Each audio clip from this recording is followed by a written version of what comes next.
Welcome back to YouTube channel Pathshala sir ji. तो आप सभी बच्चों कैसे हैं, कमेंट करके जल्दी से फटाफट बता दीजिए।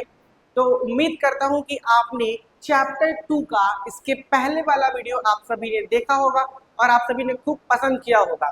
तो अब आते हैं हम लोग इस चैप्टर 2 की सेकंड वीडियो पे। ठीक है, तो अगर आपने वो वीडियो नहीं देखा है, वो क्लासेस अटेंड नहीं किया है, तो जल्दी से जाके पहले वो क्लास को अटेंड कर लो, क्योंकि मैंने पूरा बेसिक जो है ना, वो पहले क्लास में कंप्लीट कराया है। तो आपको बहुत अच्छे से क्वेश्चन जब करेंगे तो समझ में आएगा।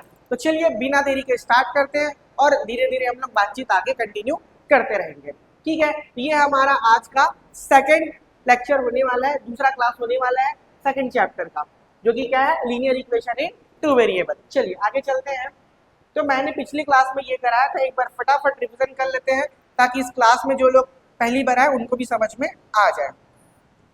ठीक है, सबसे पहला कंडीशन क्या है, a1 upon a2 is not equal to b1 upon b2, तो उसको क्या बोलेंगे, यूनिक सॉल्यूशन। ठीक है, इसको याद रखना है। और साथ ही साथ यहाँ पे क्या बनेगा, टू इंटरसेक्टिंग लाइन बनेगा। दूसरा कंडीशन मैंने बताया था ये दोनों बराबर है, बट तीसरा वाला क्या है, बराबर नहीं है। ठीक है, यहाँ पे दिख रहा होगा नॉट इक्वल, ये दोनों इक्वल है, ये दिख रहा है आपको नॉट इक्वल। इसमें क्या आएगा, नो सॉल्यूशन। साथ ही साथ बनेगा टू पैरेलल लाइन्स। इसके बाद तीनों जब इक्वल हो, ये भी इक्वल है, ये भी इक्वल है, ये भी इक्वल है, यहाँ पास आएगा there are infinite solution, the system of equation is,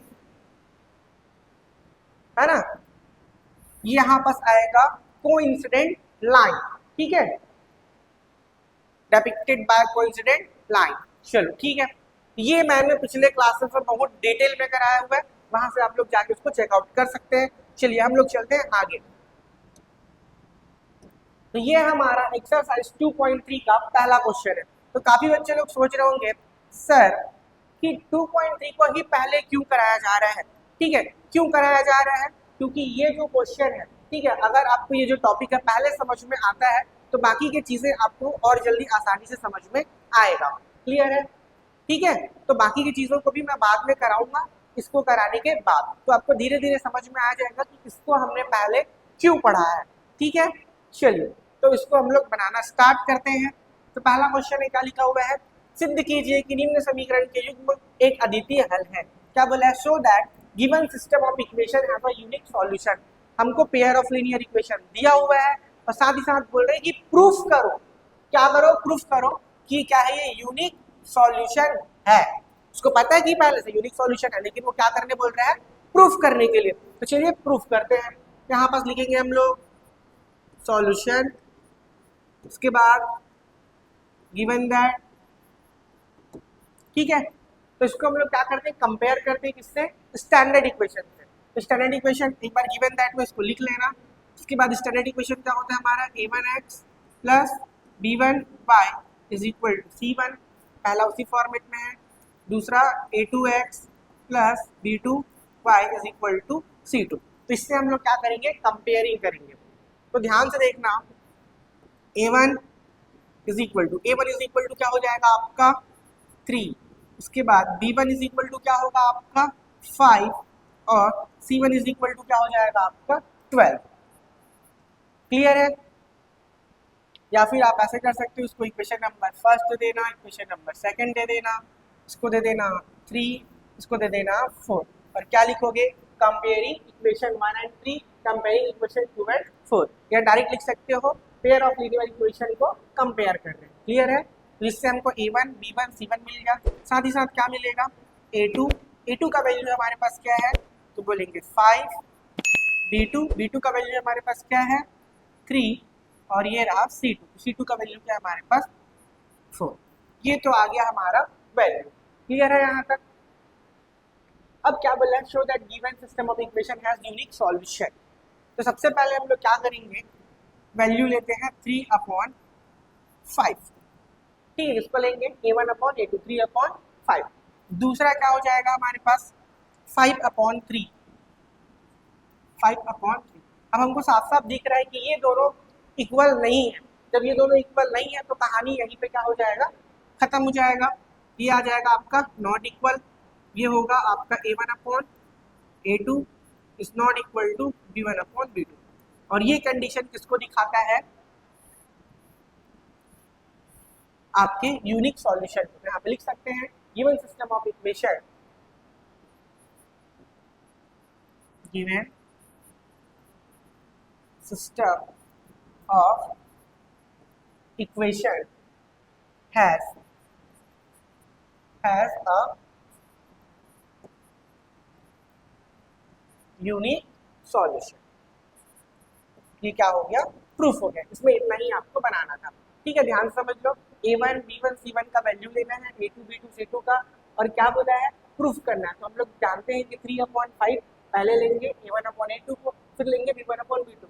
अब ये दोनों इक्वल नहीं है तो गाड़ी यहीं पर स्टॉप हो जाएगा। और ये कौन सा कंडीशन दिखा रहा है, a1/a2 b1/b2 is not equal, तो नहीं आता है इक्वल, तो क्या बोलते हैं इसको, यूनिक सॉल्यूशन। आई होप आप सभी को समझ में आया होगा, ठीक है।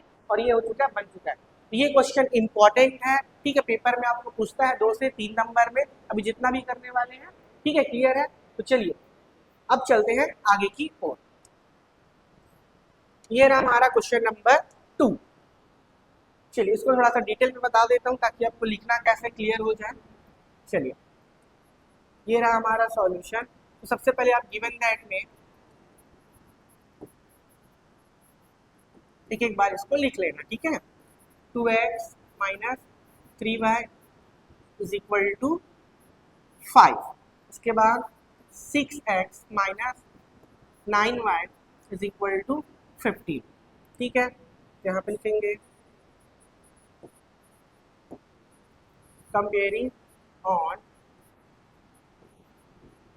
Standard equation. Comparing on standard equation क्या है हमारे पास, a1x plus b1y is equal to c1, ये होगा a2x plus b2y is equal to c2, ठीक है। ये हो गया हमारा। इसके बाद लिखेंगे हियर a1 b1 और c1। इसके बाद लिखेंगे a2 b2 c2। इतना वैल्यू हमको यहाँ पे निकालना है, ठीक है। तो क्लियरली साफ साफ दिख रहा है, x वाला a1 है तो यहाँ पर क्या आएगा 2, ये रहा हमारा 2। b1 क्या हो जाएगा, माइनस का 3। इसके बाद c1 क्या हो जाएगा, तो यहाँ पास आएगा आपका 5। इसके बाद a2 क्या आएगा आपका 6, b2 क्या आएगा आपका माइनस का 9। उसके बाद c2 आपका आएगा 15। यहाँ तक तो आप सभी को क्लियर होना चाहिए, ठीक है। तो चलिए जितने लोग भी देख रहे हैं इस वीडियो को, फटाफट चैनल को सब्सक्राइब कर लो और अपने दोस्तों के साथ क्या कर देना, शेयर करना, साथ ही साथ वीडियो को लाइक जरूर करना। चलिए तो क्या बोला है इसको, so that given system of equation has a infinite solution, ये शो करना है, ठीक है। तो सबसे पहले लोग बनाते तो क्या लेते हैं 2/6 a1/a2। आगे बढ़ते हैं -3/-9। तो देखेंगे इसको हम लोग सिंप्लीफाई करेंगे, 2/6 कट के 1/3 आएगा, 3/9 ये भी कट के क्या आएगा 1/3। तो कैसे आएगा शुरू देखते हैं। 2 1 2, 2 3 6, ये कटेगा 3 1 और ये 3 3। तो फाइनली आंसर क्या आ गया हमारे पास, ये आया 1/3। ये दोनों माइनस कैंसिल हो जाएगा, ये भी आएगा 1/3। और जब ये दोनों इक्वल होता है तो कुछ कह नहीं सकेंगे, इसलिए कौन सा आता है तीसरा वैल्यू। तो c1/c2 क्या है 5/15, 5/15। तो क्या ये बराबर नहीं है, पहले इसको भी सिंप्लीफाई करेंगे, ये भी सिंप्लीफाई होगा तो क्या आ जाएगा 5 1 5, 5 3 15। क्लियर है।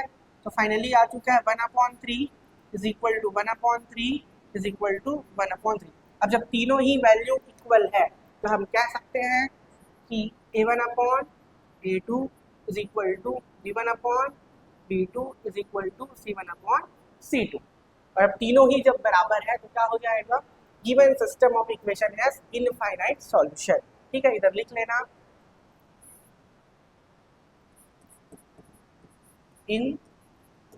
इनफाइनाइट सॉल्यूशन, ठीक है। ये हो गया हमारा प्रूफ। इसके नीचे पे क्या लिख लेना, इनफाइनाइट सॉल्यूशन। क्लियर है, आई होप आप सभी को समझ में आ गया होगा। स्क्रीनशॉट लेना है ले सकते हो। चलिए अब चलते हैं अगले क्वेश्चन की ओर। जितने भी लोगों ने कल जो मैंने कराया था वो अगर ध्यान से पढ़ा होगा तो तो आप सभी को ये सब चीजें समझ में आ रहा होगा। फिर भी कुछ भी डाउट होगा तो आप हमसे पूछ सकते हैं कमेंट करके। चलिए अब आते हैं क्वेश्चन में, फाइंड द वैल्यू ऑफ के। अब यहाँ पास हमें के का वैल्यू फाइंड करना है, ठीक है, के का वैल्यू फाइंड करना है, साथ ही साथ हमको कंडीशन भी दिया होगा। कंडीशन क्या है देख लेते हैं। अब given system has equation have no solution. चलिए के का मान याद करना है और ये कौन सा कंडीशन है, ये नो सॉल्यूशन वाला। चलिए बनाते हैं। सबसे पहले लिखेंगे सॉल्यूशन गिवन दैट, तो गिवन दैट में ये इक्वेशन आपका आ जाएगा, ठीक है, और करेंगे कंपेयर। तो यहाँ से पता चलेगा आपको a1 का वैल्यू क्या हो जाएगा आपका 8, b1 का वैल्यू क्या हो जाएगा यहाँ से 5, c1 का वैल्यू क्या हो जाएगा, ये हो जाएगा आपका 9। क्लियर है। उसके बाद a2 का वैल्यू क्या हो जाएगा, आप देखो x के साथ क्या है, यहाँ पास आएगा k, ठीक है। उसके बाद b2 में क्या हो जाएगा, y के साथ क्या है 10, यहाँ पर आएगा 10, और c2 का वैल्यू क्या हो जाएगा 50। ये हमने कंपेयर करके निकाल दिया। अब यहाँ तक तो आप सभी को पता है कि कैसे लिखना है, मैंने बता दिया है। सबसे पहले गिवन दैट में क्या लिखोगे, इक्वेशन को यहाँ पे लिखोगे। इक्वेशन को लिखने के बाद क्या लिखोगे, स्टैंडर्ड इक्वेशन। स्टैंडर्ड इक्वेशन के बाद आपको ये लिखना है, शॉर्टकट नहीं मारना है, ठीक है, क्योंकि शॉर्टकट करने से क्या होता है, ज्यादा गलती होने के चांसेस होते हैं। अगर आप अच्छे से पूरा डिटेल से बनाओगे तो हर एक चीज बहुत आसानी से बनेगा। अब ये तो हमने वैल्यू निकाल लिया। अब इसको निकालने के बाद क्या बोले हैं, system of equation have no solution. यहाँ पे लिखेंगे given system of equation have no solution, have no solution। Given system of equation have no solution.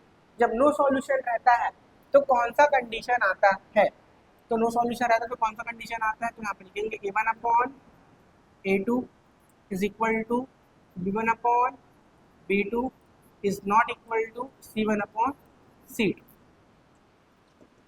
इसमें आएगा ये, इसमें आएगा ये आपको याद होना चाहिए, ठीक है।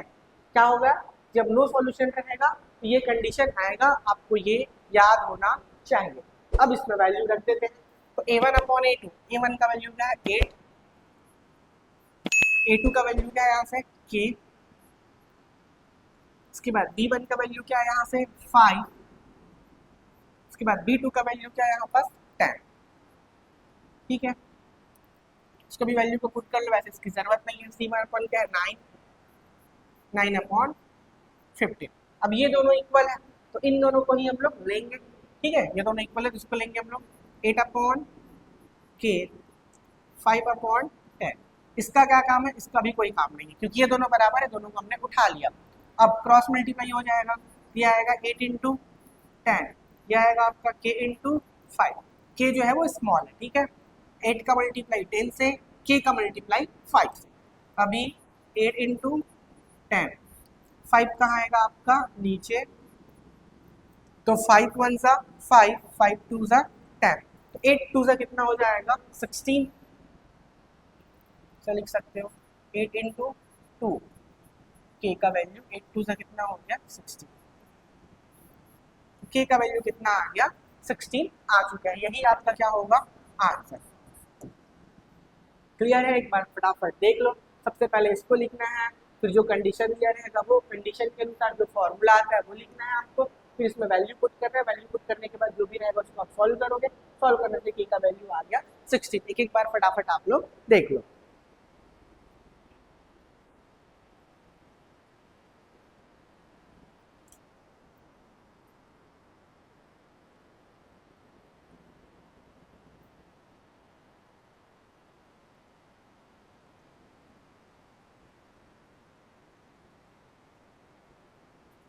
क्लियर है, चलिए आगे चलते हैं अगले क्वेश्चन की ओर।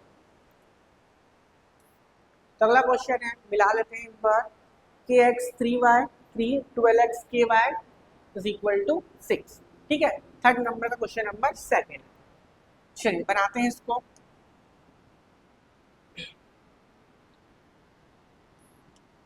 सबसे पहले क्या लिखेंगे,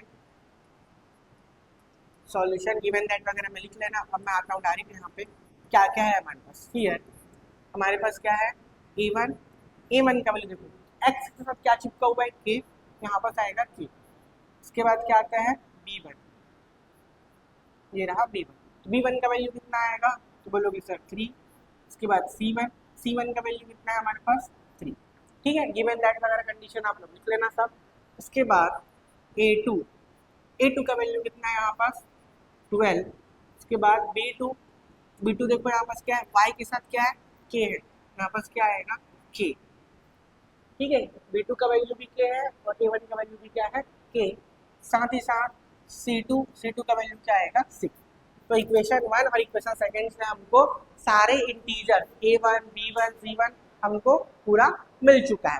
ठीक है, चलिए आगे देखते हैं। आप कंडीशन में क्या बोला है, सेम रहेगा, सिस्टम ऑफ इक्वेशन है, नो सॉल्यूशन यहाँ पे लिख सकते हैं।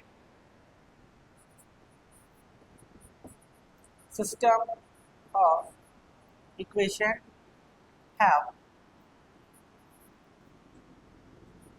नो सॉल्यूशन, ये कंडीशन आपको दिया हुआ है। ठीक है, ये दिया है, इसलिए इसके आंसर में क्या आ जाएगा, a1 upon a2 b1 upon b2 is not equal to c1 upon c2, क्योंकि नो सॉल्यूशन में यही कंडीशन आता है। अब वैल्यू को यहाँ पे क्या करना है, हमको रख देना है। चलिए फटाफट रखते हैं। तो a1 का वैल्यू क्या है, स्मॉल k आ जाएगा ये। a2 का वैल्यू क्या है, तो a2 का वैल्यू क्या है यहाँ पास 12 इक्वल्स टू b1 का वैल्यू क्या है, तो 3 आ जाएगा। उसके बाद b2 का वैल्यू क्या है, तो स्मॉल k आ जाएगा and not equal to 3 upon 6 c1 upon c2, ये रहा। अब इन दोनों को क्या करेंगे, सॉल्व करेंगे। चलिए सॉल्व कर लेते हैं। k अपॉन 12 इधर आ जाएगा 3 अपॉन k। ठीक है, तो k इंटू के क्या बनेगा, k का स्क्वायर। इसके बाद 12 इंटू 3 तो k का स्क्वायर का k स्क्वायर 12 थी, कितना हो जाएगा आपका 36। अब स्क्वायर है तो क्या बनेगा स्क्वायर रूट। तो स्क्वायर रूट जब भी लगता है उसमें क्या लगता है, प्लस और माइनस। क्लियर है। अब के स्क्वायर का स्क्वायर रूट 36 का स्क्वायर रूट क्या आएगा, आप सभी को पता होगा 6 इंटू 6 36 होता है। यहाँ पर आ जाएगा प्लस माइनस 6। अब के 2 वैल्यू आ चुके हैं, लेकिन के का एक वैल्यू आना चाहिए। ठीक है, इस सेकेंड वाले को भी लेते हैं हम लोग, इसको देना इक्वेशन नंबर फर्स्ट। इसको भी देखो आगे, यहाँ पास क्या है, इसको हमने इसको ले लिया इन दोनों का, अब इन दोनों का ले लेंगे 6 दिया 18। ठीक, 3 upon k is not equal to 3 upon 6, क्योंकि इसमें भी k है इसमें भी k है। ठीक है, तो इसको इन दोनों को एक बार लेंगे, एक बार इन दोनों को लेंगे, तो क्या हो जाएगा आपका 3 into 6 is not equal to 3k।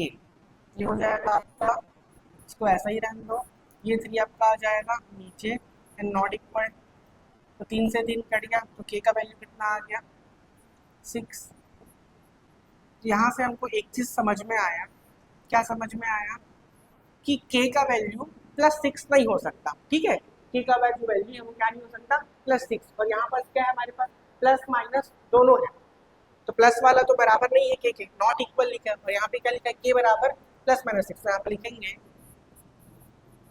From equation first and second.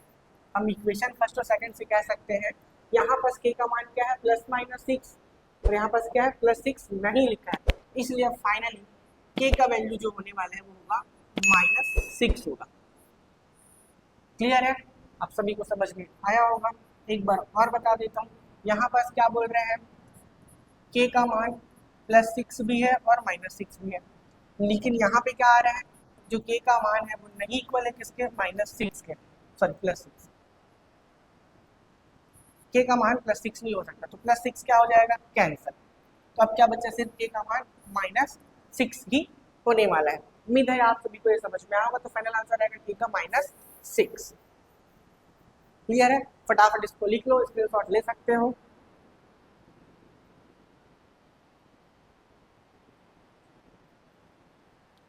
चलिए तो अब चलते हैं अगले क्वेश्चन की ओर।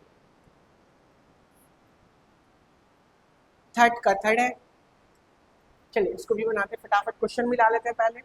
के x minus 5y 2, k x minus 5y is equal to 2, 6x plus 2y is equal to 7, 6x plus 2y is equal to 7। ठीक है, क्वेश्चन ठीक है, चलिए इसको भी फटाफट बनाते हैं। यहाँ पर लिखेंगे सॉल्यूशन, गिवन दैट तो आप लोग लिख लोगे। हियर हमको क्या क्या मिल रहा है यहाँ से, a1 का वैल्यू आ जाएगा आपका k, b1 का वैल्यू क्या आ जाएगा, तो बोलोगे सर -5, और c1 का वैल्यू पूछूंगा तो क्या बोलोगे सर यहाँ से हमारे पास क्या है 2 है, ये हो गया। उसके बाद a2 का वैल्यू कितना होगा 6, b2 का वैल्यू कितना होगा आपका 2, और साथ ही साथ ये होगा हमारा c2, तो c2 का वैल्यू कितना होगा 7। क्लियर है? यहाँ तक तो आप सभी बना सकते हैं।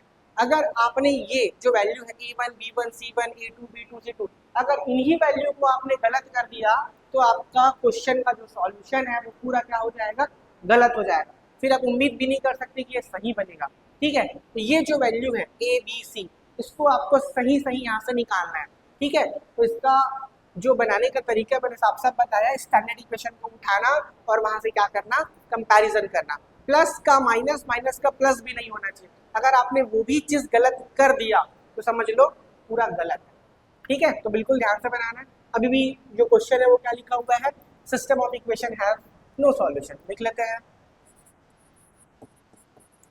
System of equation have no solution, तो जो कंडीशन है वो अभी तक बदला नहीं है, इसलिए क्या आ जाएगा, a1 upon a2 is equal to b1 upon b2 is not equal to c1 upon c2।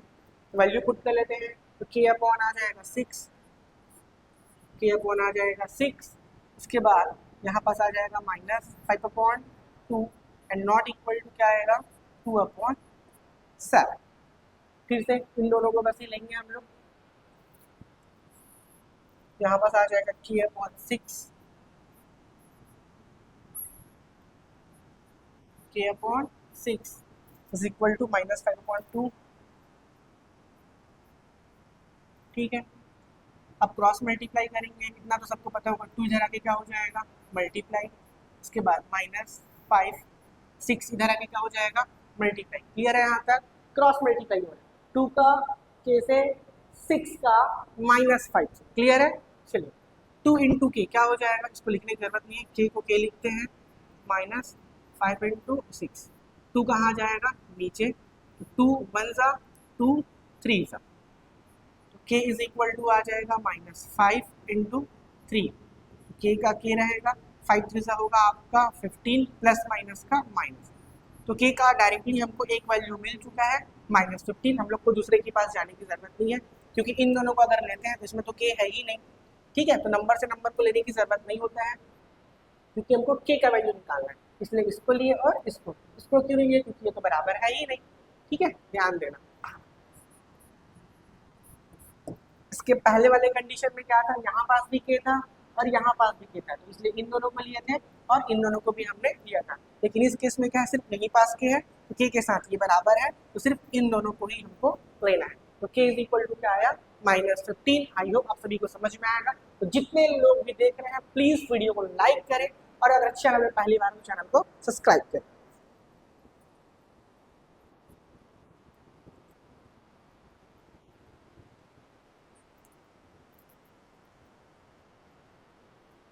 ये हो गया आपका क्वेश्चन, और आगे करना है।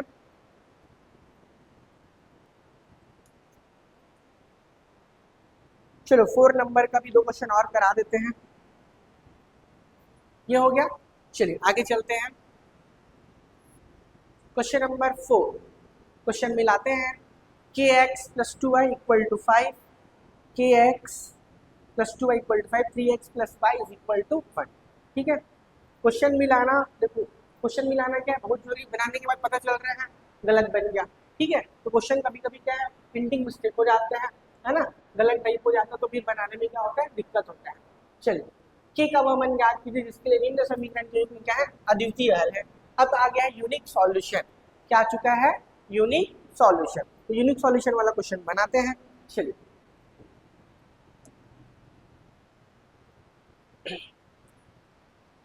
सबसे पहले क्या लिखेंगे, सॉल्यूशन। बाकी कंपैरिजन करने वाला पूरा सब में क्या रहेगा, सेम ही रहेगा। यहाँ से भी वैल्यू उठा लेते हैं। हियर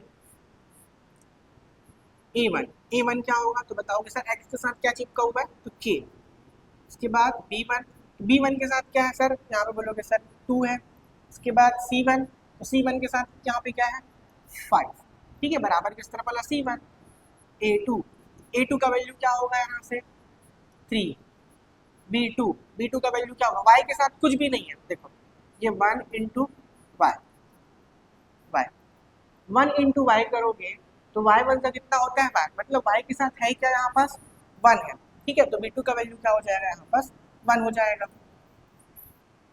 इसके बाद c2 में क्या है, ये हो गया आपका 1, मिला लो, ये हो जाएगा 2 हो जाएगा 5 है, a2 का वैल्यू हो जाएगा 3, b2 का वैल्यू हो जाएगा 1, c2 का वैल्यू हो जाएगा 1। अब ये हमने वैल्यू उठा लिया। अब इसके बाद क्या बोला है, equation have a unique solution, लिख लेंगे यहाँ पास सिस्टम ऑफ इक्वेशन, ठीक है, समीकरण निकाय हो जाएगा आपका, system of equation have a unique solution.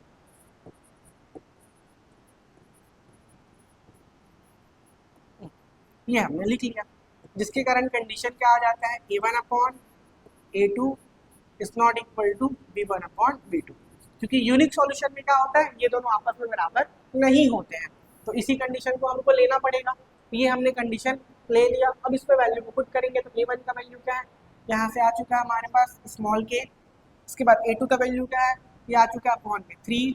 इसके बाद नॉट इक्वल का साइन, b1 का वैल्यू क्या है 2। इसके बाद b2 का वैल्यू क्या है 1। अब जो भी है इसी को हमको क्या करना है, सोल्व करना है, क्योंकि कंडीशन के हिसाब से तो यही दिया है। अब k इंटू 1, ये हो जाएगा k इंटू 1, ये नॉट इक्वल है, बराबर नहीं है, ठीक है, इसको ऐसे ही बनाना है। 3 इंटू 2, ये लो, तो k1 सा कितना हो जाएगा k, ये होगा नॉट इक्वल, 3 2 सा कितना हो जाएगा 6। तो k का वैल्यू आ चुका है नॉट इक्वल टू 6, मतलब k बराबर 6 नहीं है, k बराबर 6 नहीं है, ठीक है। तो बोला क्या है, ध्यान सुनना, find the value of k which of the given system no unique solution, मतलब k का मान निकालो जिसमें ये जो कंडीशन है वो क्या बन जाए, यूनिक सॉल्यूशन बन जाए। तो क्या आया है कि k का मान 6 के बराबर नहीं होना चाहिए, k का मान 6 के बराबर नहीं होना चाहिए, 6 को छोड़ के बाकी कुछ भी हो सकता है, ठीक है, समझ में आया, k का मान 6 नहीं होना चाहिए, इसको छोड़ के बाकी कुछ भी हो सकता है। तो ये रहा आपका सिंपल सा आंसर। आपको ऐसे सॉल्यूशन करना है, बाकी सोचने की जरूरत नहीं है। तो के बराबर नहीं 6 आया, मतलब के का मान 6 को छोड़कर बाकी कोई भी रियल नंबर हो सकता है। इसका सॉल्यूशन इतना ही। चलिए अगले क्वेश्चन की ओर चलते हैं। फोर्थ का हो गया आपका सेकंड क्वेश्चन, मिला लेते हैं। x minus 2y is equal to 3x plus ky is equal to 1। चलिए इसमें भी कंडीशन आपका सेम है, कौन सा, यूनिक सॉल्यूशन का, इसको भी बनाते हैं।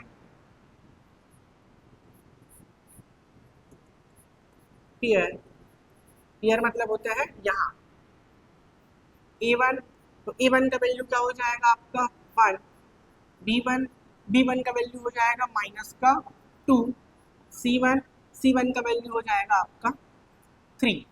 क्लियर है, a1 का हो गया 1, b1 का हो गया -2, c1 का हो गया 3। क्लियर है, यहाँ तक सबको समझ में आ गया। अब फिर से लेते हैं a2, तो a2 का वैल्यू कितना होगा आपका 3, b2 का वैल्यू कितना हो जाएगा आपका k। इसके बाद c2 का वैल्यू कितना है 1, ठीक है। अब हमने इतना सारा क्वेश्चन कर लिया है, जिसको समझ में आ चुका होगा वो खुद से भी बना सकता है, ठीक है। लेकिन एक बार इसको पूरा जरूर देख लेना। एक बार देखने के बाद आप लोग क्या करना, बुक खोलना या क्वेश्चन तो आपके पास रहेगा, और बिना देखे खुद से बनाने का क्या करना, प्रैक्टिस करना। और जैसे ही आपको कोई चीज़ डाउट आएगा या समझ में नहीं आएगा तो आपके पास वीडियो पूरा रहेगा, आप उसको फिर से देख सकते हैं। और वीडियो देखने के बाद भी कोई चीज़ आपको समझ में नहीं आ रहा है तो आप कमेंट कर सकते हैं, उसका हम लोग पूरा सॉल्यूशन देने की कोशिश करेंगे आपके लिए, ठीक है। चलिए क्वेश्चन पे आते हैं, बहुत ईजी है यहाँ पर। अब इसके बाद क्या लिखना है हमको, system of equation have a unique solution. Clear है, system of equation have a unique solution, ये कंडीशन दिया हुआ है, इसलिए हम लोग क्या करेंगे, a1 अपॉन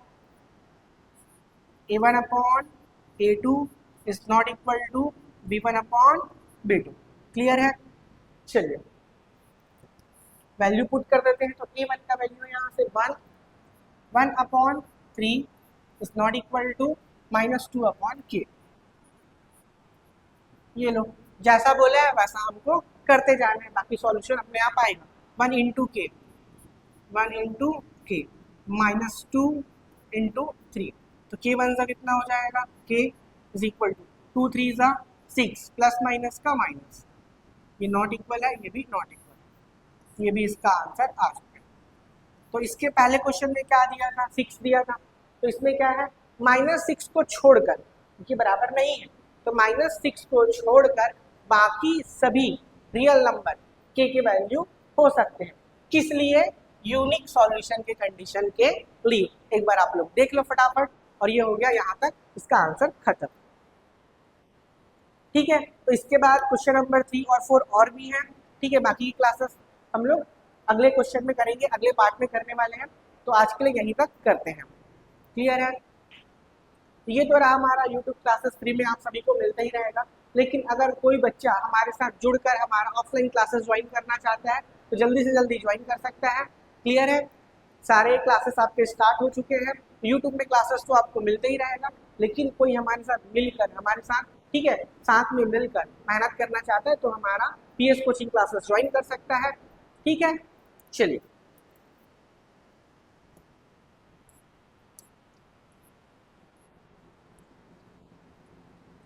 तो आप सभी के लिए इतना ही, मिलते हैं अगले वीडियो में, तब तक के लिए थैंक यू, अलविदा, जय हिंद।